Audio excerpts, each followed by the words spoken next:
One, two, one, two, one, two. Oh, did I have that playing the whole time? Ladies and gentlemen, hold on a second. Wait a second. I'm sorry.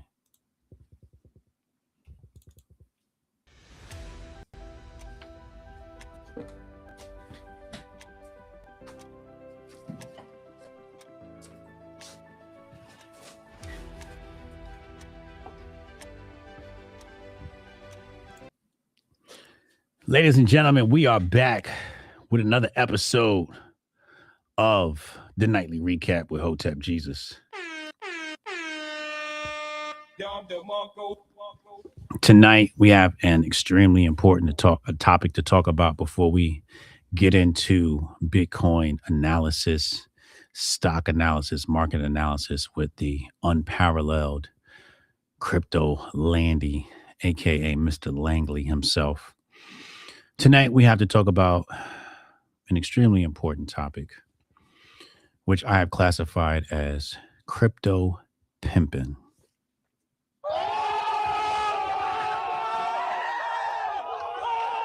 Now, I'm no player, hater, so I'm not going to hate on the grift. I just want to make people aware of a crypto grift. So basically, how this grift goes, it's quite simple. What you do is you find yourself a cute little hot honey and you pimp her out to sponsors, crypto sponsors, right? Because crypto sponsors obviously want to sponsor all of the TNA across the timeline. So what you do is you shack up with one of the crypto honeys, because the problem is women need guidance. They need leadership. So men typically obviously have this trait. So what they do is they make one of these crypto girls their girlfriend, and then they basically do all of the management work. They go and they find the sponsors, and they get the sponsors to basically sponsor their girlfriend and then take a cut. The only question I have is, what is the cut? What are you guys taking? Are you guys taking 75%, 50%, 15%? What is the crypto pimping management fee? What is the management fee you guys are taking? Because I'm noticing this is a trend right now. This is an absolute trend that few people are talking about. And that's what I like to do on a nightly recap. I like to talk about the black market of the crypto world, of the crypto influencer world. I like to expose the dark side or the shadow side of the crypto world. And that's exactly what this is. This is the crypto pimping, is the shadow side of the crypto grift. And I'm starting to see this happen more and more. So I just want to expose everybody to it. And not to hate, again, not to hate on it, but maybe you might be like a crypto influencer. You're like, why am I not getting paid? Why am I not getting the allocation from the meme coin guys? Why am I not? And you know what it is? It's because you don't have a hot girlfriend. That's why. What you got to do is you got to go out here. You got to find you a hot girl, put her in the crypto space. If she's already in the crypto space, even better. To get you a hot babe in the crypto space, and you start pimping her out to the sponsors.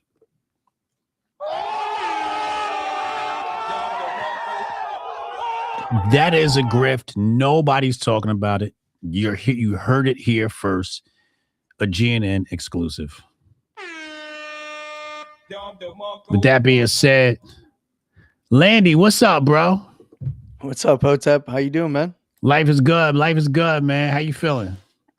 Oh, good. I mean, look, the crypto markets have been fairly boring, but there's been a lot to do in traditional markets and commodities. So it's been kind of a packed trading week, last full trading week of the year before we go into kind of a truncated holiday week coming up, right? Yeah. And, a lot of people just speculating about what's going to be going on post Jan 1, right? So you said commodities and what else? Commodities and traditional markets, right? There's some nice volatility this week in traditional markets. Oh, let's talk traditional markets. You're speaking my language. Let's go ahead and pull up what are you pulling up so I can pull it up on my screen? I got Bitcoin. I got traditional markets, whatever you want to look at first here. Got Let's look at Bitcoin first. Let's look at Bitcoin first and see what's going on in the Bitcoin world. not a lot has changed, right? Bitcoin's just kind of going sideways. A lot of inside bars here from the candle that dumped off and set the low thus Mhm. far, at that 80,500 or so on spot price. Now we're just getting a bunch of inside candles. So Yeah. realistically, this is really simple. Like, I mean, if we start dropping the lows, this swing low at 83 $84,000, we're gonna head back down and likely test a little bit of liquidity down lower towards 80,000, possibly more. But as long as Bitcoin is closing above the 80,500 region on the weekly, I would be looking for a price to bounce from here. Obviously, we need to see price on the daily below the weekly time frame here get above around that, you know, uh, the weekly close here, which we haven't seen any daily closes above at 93 and a half, and then start getting that weekly close above the 94.6 area by the lower first to test up further. That's really what it's about. Bitcoin's just kind of consolidating sideways, directionless, on lower term time frames. It becomes a little bit more obvious when you start looking at this range a little bit differently. I know I typically show weeklies because the weeklies, in my opinion, are going to be most important for continuation to the downside to test lower, or for a nice bounce. But in reality, it's we've been testing this close here, of the candle structure that dumped off to the low. And then we've got, to the upside here, we've got, just above a weekly level at 93 and a half. We've got, 94 and a half, which we We haven't got seen a doji yet. candle this week. Yeah, it's ugly. But it really doesn't mean a lot. I Well, know that it means that we're gonna have direction either way next week. exactly. Yeah. It'd be funny if we put in another doji Doji. candle. Yeah, that would be hilarious, to be quite honest, coming into the end of the year. I can But see that. just very simply, and I typically show my levels, and my video will be out. Will go live after this for the Friday market update and stuff.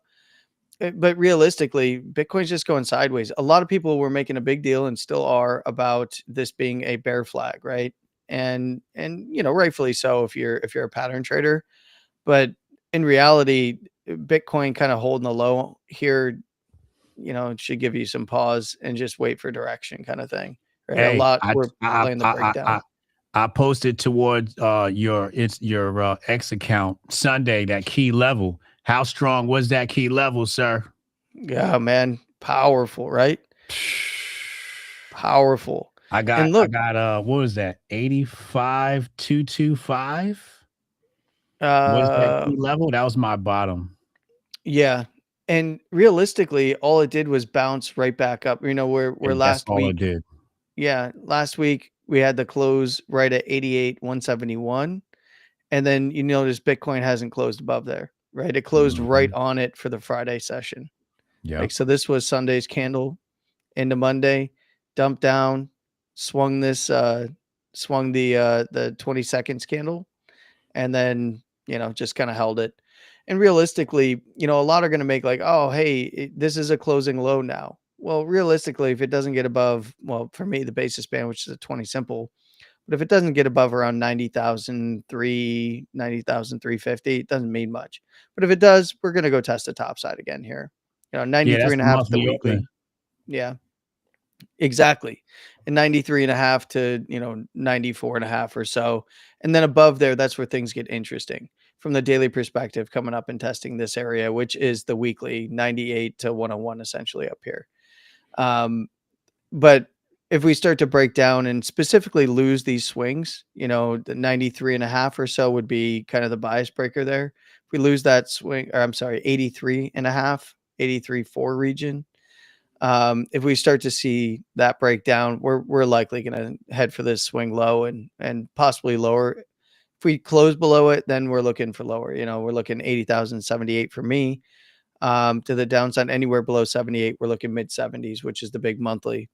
So not much has happened, and this is a compression. So you can see that if we get below the lower second here, or this last swing low right around 84.4, if we break down below there on the daily, that's where I start looking towards expansion towards these swings, and if we break below them, lows are in play again. And Yeah, if we go to the upside, yeah, go I ahead. think if we close below 85,225, we're looking for a downside play. If we close above, I would say 90.3, then Yeah. we're looking at the upside.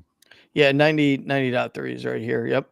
So I'd Yeah. be looking for further upside, yeah, and then, below 85, it can swing, but it's really about the closes on the daily for You me need to close. You because need to close. yeah, because expansion will kick off into the lows from this compression. Yeah. And same for the upside. If we get closes above, 93 and a half to the upside, of course, lower term timeframes, that 90,300 or so, but Mhm. then hit the top side 93 and a half that weekly, and then specifically start closing above around 94, 94 and a half, we're going to get expansion to the upside. And I think, there's some key levels, and I don't have them shown on the chart right here, but I can say them out loud. Most people know them. Highest traded volume up here is $96,000. And then it's really all about 98 to like 101, 102 and a half or so. And that's where I'd be looking for a retest.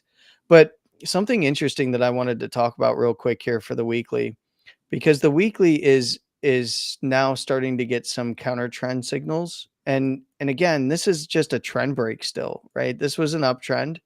And then we had the weekly was kind of holding up here. We had a weekly higher low close 107 to 108. We've talked about this before.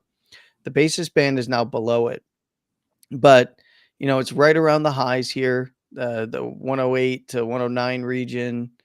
And then we dipped down and made that higher low 107, 108.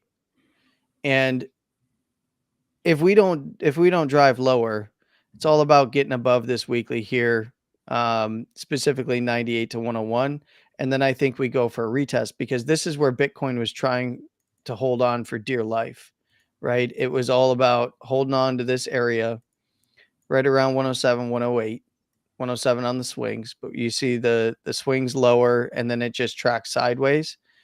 The real retest for me obviously can still reject around 98 to 101, but the real retest of the breakdown for me would be 107, 108. A swing above the basis band kind of thing on the weekly, which is going to move down on That the will weekly put you close. that will put you above the previous quarter low. Yes. And this is funny because we are getting a counter trend signal on momentum only. Closes above around $85,000 will turn momentum back to the upside, but that's purely a counter trend signal.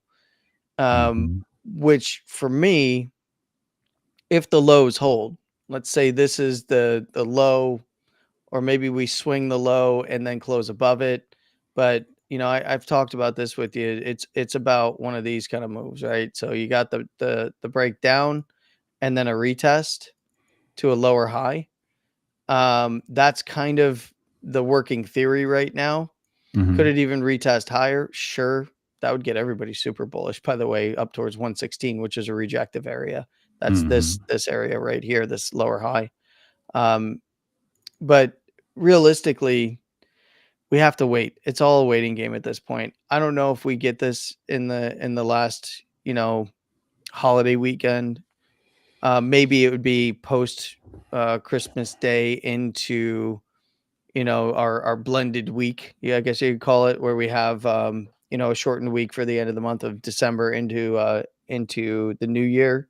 Mhm. Um, but if we, a lot of people have already talked about this, but it's all about that everybody's talking about Santa rally, right? And most think that it happens prior to Christmas or right around Christmas, but typically, if it were to happen, it's usually after Christmas into the first part of January. If Mm. that were to happen, it's only gonna happen if the lows hold on a close for the daily, and then hold through the weeklies towards the end of the year. But one of the bigger things that I've been looking at is the possibility of a lower high, and then we kinda gauge that trend reversal setup from there, wherever that might come in, whether it be, 107. If the low holds, we don't get continuation to the downside, then it'd be about either testing up towards 107, 108, or testing towards this area here, around the 98 to 101. And if it puts in a lower high, that would be the weekly trend reversal setup for possible continuation. But what I would be aware of for bears is that if we do paint a lower high in the weekly, as this is just a lower low structure with a swing lower high thus far, we're either going to paint it here and then get continuation lower, or we get a bounce up to a lower high. And then it's all about that trend reversal setup. The only way to confirm it would be back below this low, if this were the low. Mhm. So it's a lot of conditions based stuff that we have to watch for on the daily as it relates to the weekly coming in towards the end of the year and first part of January.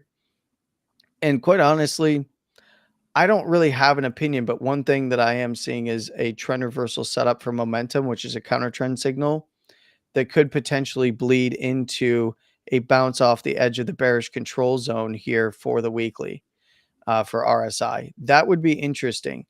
I've mentioned this in the past, but I have not called a macro top for Bitcoin yet. And one of the main reasons why is because we're in a macro compression, which allows for price to do a few things. On longer term timeframes for like the monthly here, we're right around the basis band, right? This is this is um this is a compressive phase on the monthly.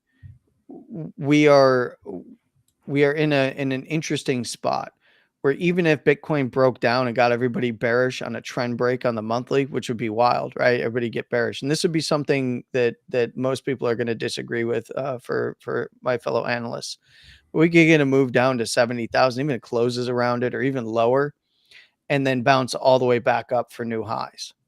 That's something that I am entertaining and have been strongly entertaining, that either puts in another higher low and tries to run the all-time high, right, as it relates to this last higher low swing, because we've already swung the close, right, at 82 and a half on the monthly. And then we have the higher low swing at that 74, 420, 69, because, Bitcoiners love memes too. Um, but if we were to either bounce here and then try to set a low, right, another higher low and a close, or we could potentially even see something like this. And this is something that I'm just floating it out there for my bearish friends. Something like this that it's a deviation or a trend break to a new all-time high. And that's only because we're seeing a compression phase at the highs here. Lower Mhm. first is right in a key area. This will continue to move up. In fact, it's likely going to, at the end of the month, going to be up somewhere around the 73 and a half to this higher low, 74, 75, right? We're probably going to see it start to go sideways because of the basis band starting to flatten out, or the 20 simple starting to flatten out here. And that's right where these highs came in. We could even deviate down into the high side structure, 58.8, 60K to 65, 69 to 70, fair game right around that lower first. If it closes above there and starts to turn around on the weekly time frames, you could potentially see the monthly start to turn and head right back to the upside on a deviation, or it sets a higher low, right? Higher low swing, right? And then tries to go for a new all-time high. That is something to entertain coming into next year. What gives me pause is in January, I would need to see it happen in January timeframe, or first quarter timeframe, because and there's a lot of fear coming into January in the That is market. not gonna happen. Yeah, there's a lot of fear because a lot of people are we don't know what's going to happen in January when it comes to like the government.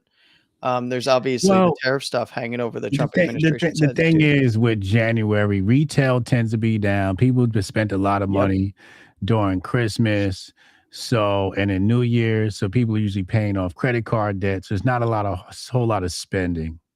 Yeah. Well, one of the things that I did want to note about that is last January, but this was post-election year, is this candle here that made a new all-time high. Okay. Right. So we had the inverted hammer or inverted doji. And then January of 2025, we had a new all-time high before we dumped out Mhm. into the first to second quarter transition, right? So Mhm. Q1, Jan 1, we go up, we make a new all-time high and then dump off to that 74.4 area. Mhm. So, and because we're in a compression for Bitcoin specifically, um, considering that we have the Fed churning and burning kind of doing some plumbing work on the short end of the yield curve. We're getting in some steepening. Do we get a final run up for Bitcoin to make it, new high? And that's one of the main reasons why the compression is what I'm looking at as being potential higher low or deviation lower low that would open up the door. Not saying that it would be a foregone conclusion, right? That we would get a new high, but for a strong bounce.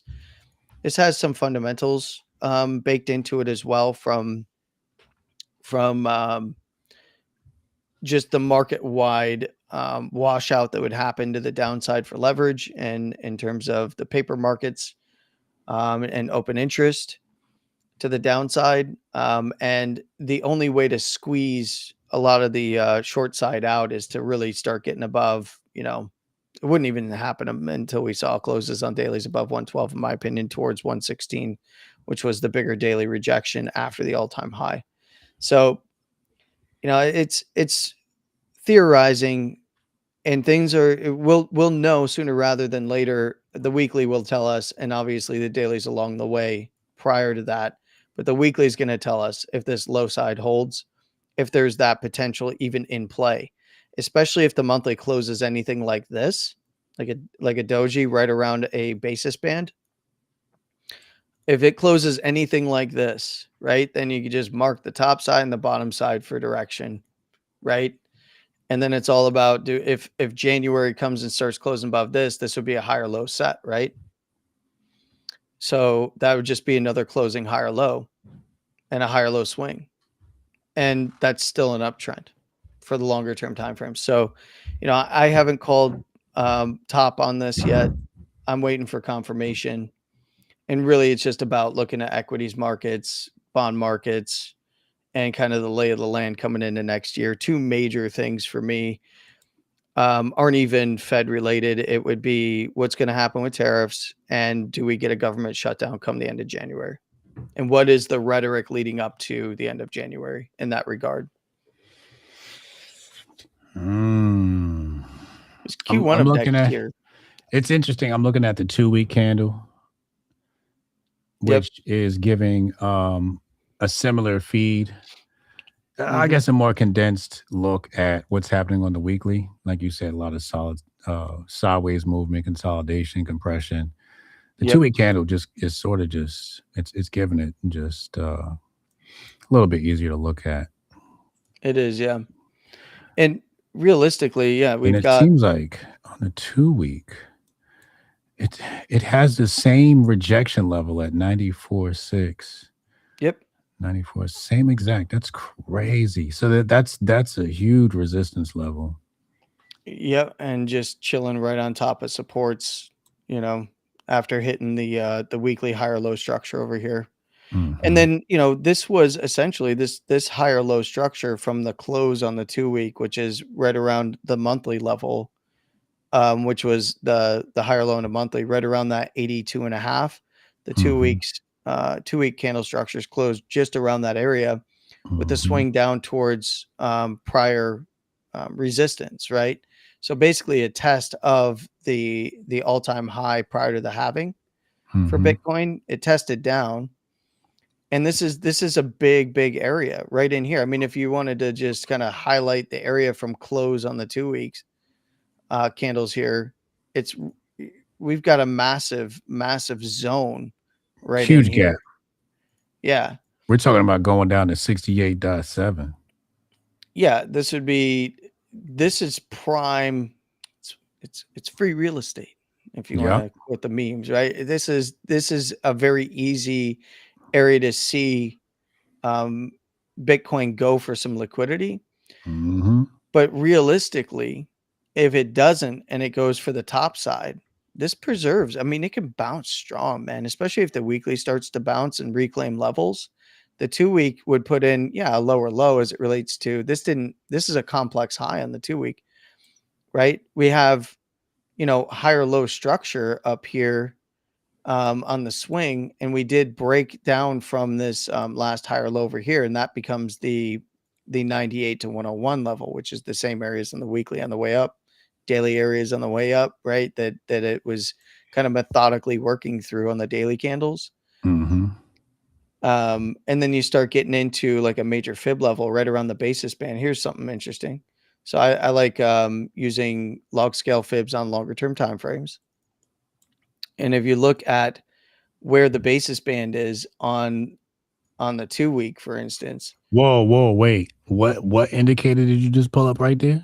it's just fib pull um, with extensions. So from the Does prior that all work on time any high. time frame? Well, this is log scale, and yeah, you can use it on any time frame. But log You gotta scale, send me that. I need that. I need that. I need that indicator right there. yeah, it's in your tool set on the left hand side. If you go to Gann Fibonacci retracement tool, Okay. I just have extensions for it turned on. So you drew that. Yeah, I just put this on here. So Oh, oh, oh, oh, I okay, just okay. pulled it Oh, from oh. the all-time high to the spot low. And what you'll see here is on the 2 week where the 20 simple is right now.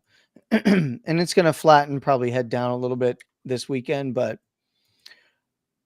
that basis band is essentially right at 103 and a half. Mhm. So we have, confluence for upside moves if we do get it from here. And it's really easy to identify if we're going to get an upside move.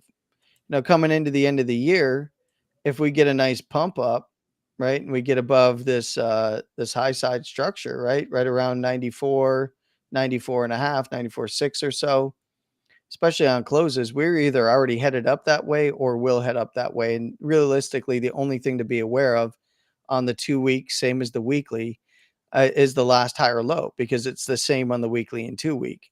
And that's going to be this area right overhead at 101 Wait, what to tool was 98. that? This is I'm just drawing No, boxes. no, no. The GAN. What you said? Which one was It's that? Fibonacci. So in your tool Which on the fib? left Which hand fib? menu, it's just a regular Fibonacci retracement tool. Fib retracement?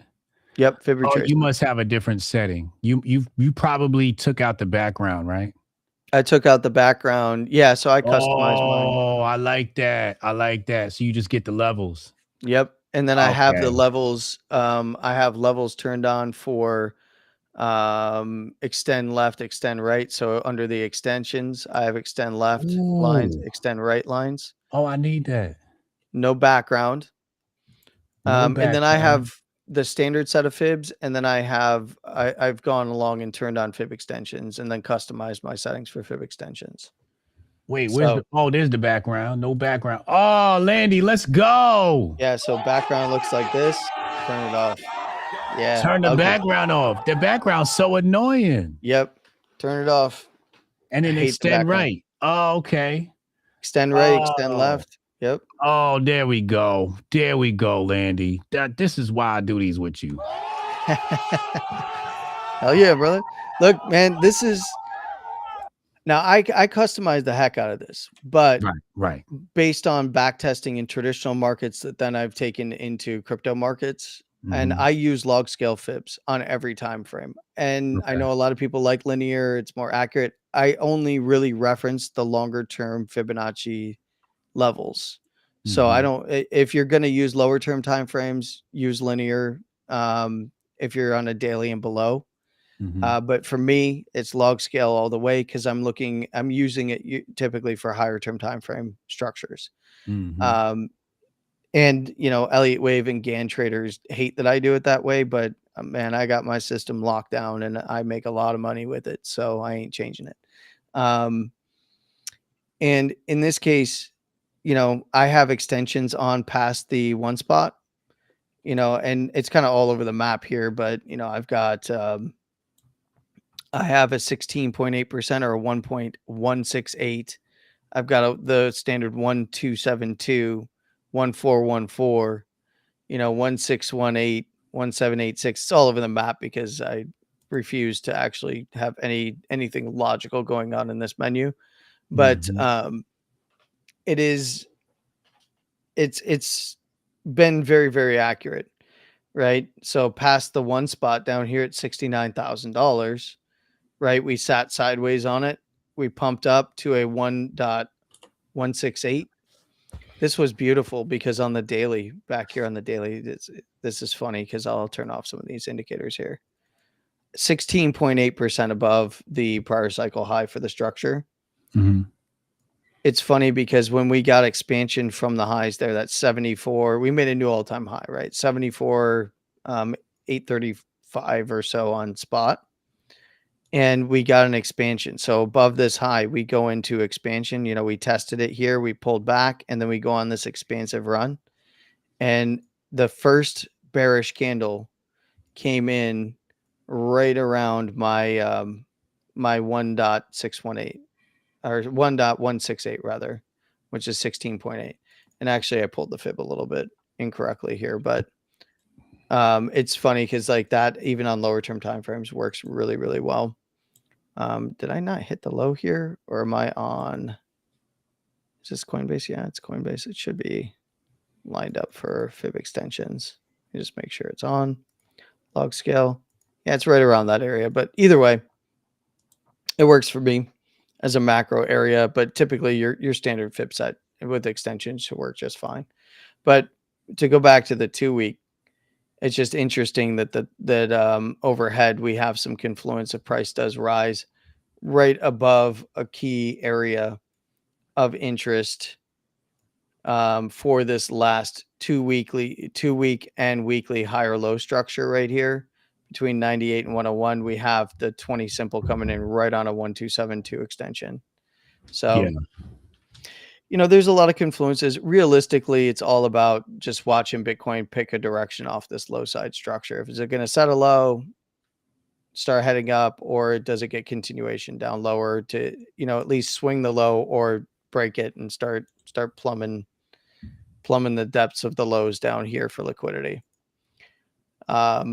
You know, the best way to shake out shorter term holders is to bring price to the downside. Best way to shake out longer term holders is to bring price to the upside, right? So I think a lot of the macroeconomic environment and the tightening liquidity environment that we have at the moment right now is what's having an outsized effect on Bitcoin, as it's still, despite what the big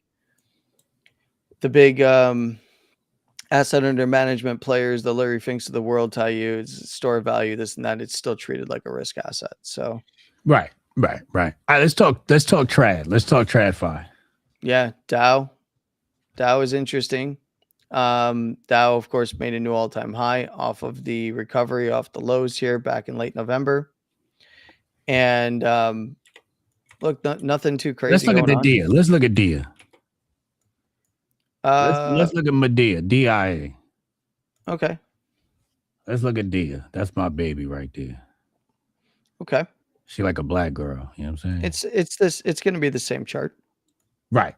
It's essentially the same chart. So, um, you know, we had the new all-time high, right? 490, right around 490. It was Mm-hmm. 489.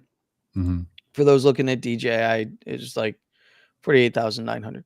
Mm-hmm. Um, when looking at the structure here, it's all about just holding the low at 479. If it can get above 484, 485, it's going to head back up. Test the highs around 490, potentially higher.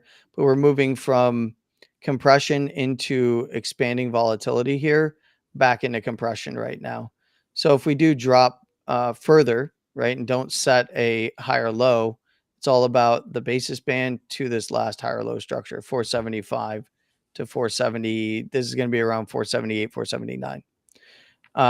That's going to be the key area to the downside. If we do see a trend break, it could go for more for the next low, right? In this case, you know, 470 to 472. But in the midst of a compression, it can go trendless for a little while, trend break and go trendless. So it's about watching next week to see if it can set a higher low above 44, 45. That's what I'm going to be watching for. And realistically, I don't have an opinion as to whether or not it's going to do it. You know, it's downside pressure right now. It's all the bearish divergences, but in reality, we're not seeing strong follow through just Bullish yet. inside candle. We got a bullish inside. Yeah, I mean, it It is. is an upside down hammer. Yeah, you got the inverted hammer, but in reality, we could open Monday and this dumps right out, right? Like, Yeah, I yeah. and I love candle structure too, and I work off of candle structure, especially in lower term time frames. But when we have, the kind of look that we have outside of Dow on like Nasdaq, right? We have a structure that's trying to work itself out, right? So like on Nasdaq here, we had the downtrending structure. We went into a swing uptrend with a little bit of a swing closing uptrend as well, and then it's a breakdown to a key level, and now it's set the low essentially, and it's above the basis band. It's got room back to the upside, right? 25,676 to the highs as the potential at 25,835. If we get above there, it's all about, going for the rest of the gap fill up here, potentially to just below 26,000 at that 25,970 to 26,000 area, as this is just a big range at the moment. What are you looking at right now? Nasdaq. Oh, Nas. Yeah.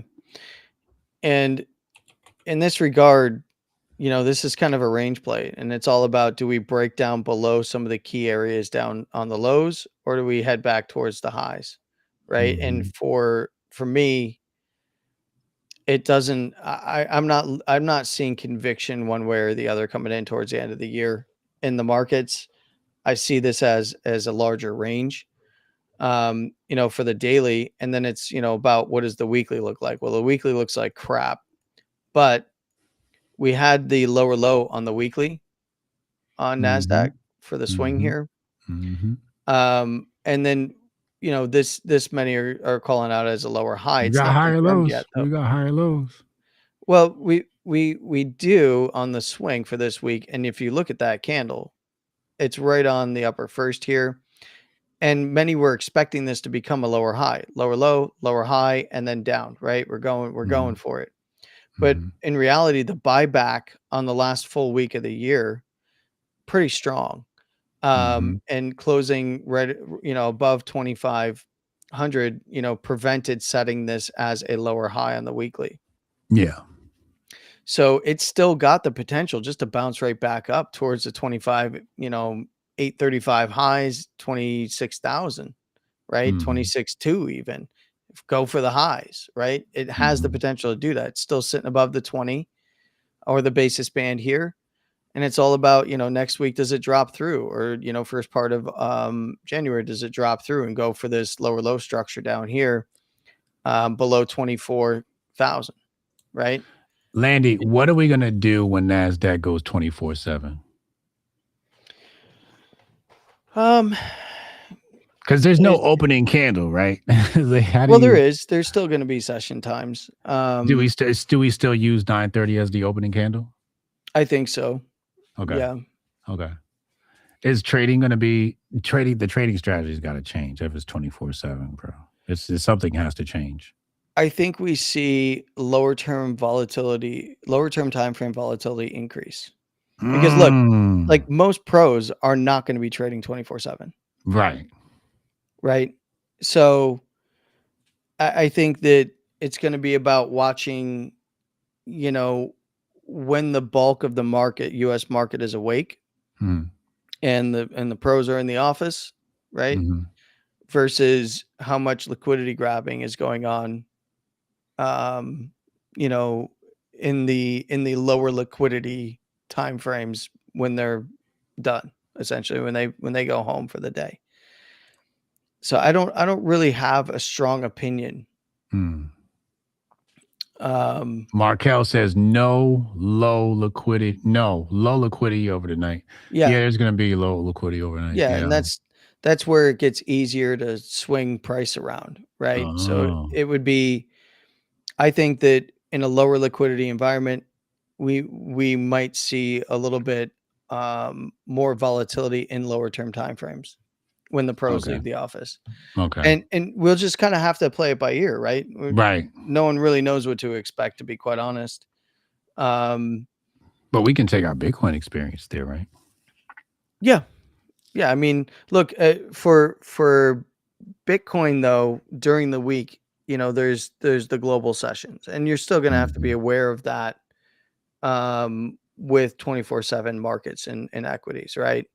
Is the During the week, the global markets, right, and how they interact with the US overnight markets essentially. And then it's about the weekends, right? That is mhm, gonna be the lowest liquidity environments, right? So mhm, that's where things could fundamentally shift into a more volatile, lower liquidity environment over the weekends, which we don't typically see mhm, because of the lower liquidity, but liquidity grabs are absolutely on the table. At least that's the way that I think about it as a trader. mhm. If you want to really get in and move something around, if you're a big enough player, it's going to be in that lower liquidity environment. What about commodities? You mentioned commodities earlier. What do you want to talk about with commodities? Let's hit on SPY real quick because one thing that I wanted to note here is SPY prevented closing a double top up here by closing above 679. So nice buyback too. So because SPY closed and prevented the double top close here, Bears got a little, coming into next week when we're gonna have the Friday's options expiries. I think next week we need to pay very close attention. So I just want to point that out. But commodities markets, Wait, um, which means that we could have some bullish trend next week. we might. It's going to be interesting to watch. I mean, considering the fact we didn't get a double top, that leaves room for bullish trend. The buyback was good. The low wasn't set though. Yeah. And when I don't see a low set, this could very easily just go for the downside early next week. And in fact, if I'm going to go down the time frames here, That's a big cock daily candle though. yeah, it is. It is, but it's not. I don't know, man. This is a compression. I'd just be careful next week. Pressure down. We did get the low set, but it didn't actually break above the swings on a close here above 680. Yeah, It's right up against that resistance, it is. prior, It's you right know, there, bro. you just gotta watch it, man. Just Mhm. early next week, just pay close attention. We broke it. We just didn't close above it. Yeah, just pay close attention to 680 next week. If we start closing above it, that's gonna be the important part. Mhm, Close the daily above it, then I think we have, a good shot at further upside potential if it hasn't already been hit in the lower term timeframes. mhm, But close above the 680 region, I think it goes up, and tests the high side structure again. That would be very interesting, and that's predicated off of the pretty strong buyback and preventing the double top close, which, by the way, is right on an upper first standard deviation away from the 20 simple. So one standard deviation away. It's a really interesting setup just coming into the end of the year. And I think this is just reflecting what the market's anticipating for January. And I really think that what's weighing a lot on a lot of players' minds coming into January is not just the macroeconomic environment, but got potential for a government shutdown. I really firmly believe that, even in my conversations with some of my friends in the industry that are still there. Um, that's really what they've been talking about, right? And then it's all about where does the spending come from, right? Yeah, okay, Fed can churn and burn on the short end, which is what they're doing, right? Knocking it down, not in any kind of crazy way, going for it a little bit harder than people expected on the short end. Um, at some point next year, they'll have to address the long end with quantitative easing. When that's going to happen and how it happens all remains to be seen. But the two big things are tariffs and potential for the government shutdown again, because the political environment right now could totally see another government shutdown happening, um, as a political tactic in a midterm election year. And that's where I think a lot of players in the game are, you know, kind of just riding it out, you know. But in that regard, I think that that's one of the reasons, the the bond markets are telling the story, right? And as it relates to commodities. So if we come over here to gold, gold's right at the highs again, um, with the weekly close, right? Right up towards a key daily level that I have marked up here, which is the daily all-time high close to the actual all-time high, right? So this zone up here, gold, broke the trend, right? And then just it's been a slow grind back to the highs here. It swung it. And then, of course, we have indecision, just like everywhere else on the lows for the dailies. We have indecision at the highs. We've got a bunch of dojis, a move up, a swing of the all-time high, and then two back-to-back dojis. And it's really about, does it close below, 4,300, right? If it closes below 4,300, the last swing high or low is right there at 4271. If it takes it out, it's probably going to head down to the mid 4200s, maybe even, upper 41 to 4200 area initially, Um, or uh, we get continuation. Anderson Silva knocked out Tyron Woodley. Oh my Ooh, God. Oh Lord have mercy. All right, let's close this out with the commodities. I gotta get to the it's yeah, fight night, Landy. We gotta get to the fight. all good. All good. The only thing I was going to talk about real quick here is silver. On the daily, it still has room, potentially 70 bucks Mm. here on silver. No high yet. No, many were going short on the off of the 65 area, and then it pushed up to 67 on deck from a volatility standpoint. 70 bucks is right there for the What ticker taking. are you looking at? Silver. Oh, okay. And I had from from November, I loaded up on silver on this, Nice. after the big run up, I was loading up. So I've been taking profits at logical levels on the way up. Next big area would be 70, and then above there 75. You can see that this is lining up with volatility levels of interest, 2 standard deviations away from the basis here being 70, and then 3 up here by a fib level at the 1272, right around 74, 75 bucks.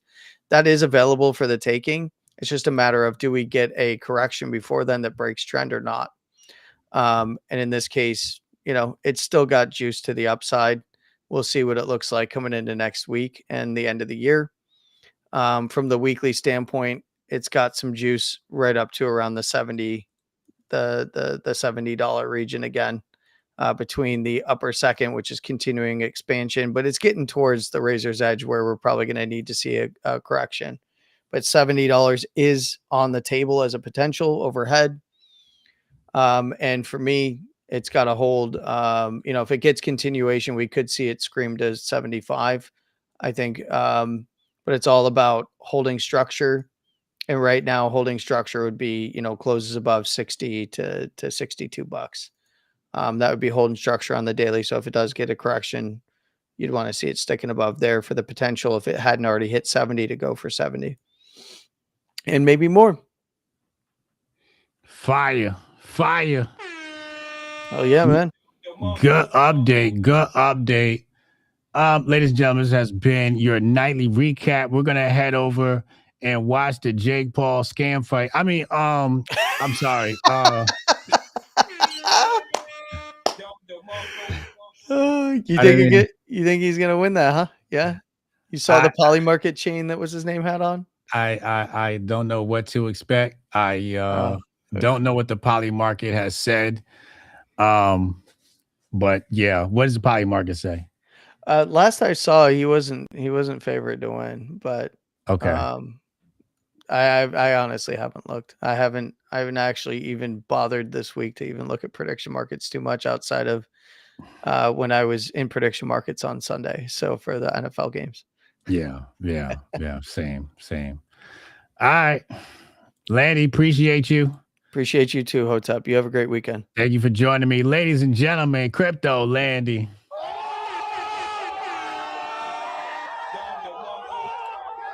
I'm your host, Hotep G. This has been another nightly recap on GNN Network. I'll see you guys next Friday for another recap. Enjoy the holidays. Tell Santa Claus I said what's up, and hopefully he's not smashing your wife. I'm out of here.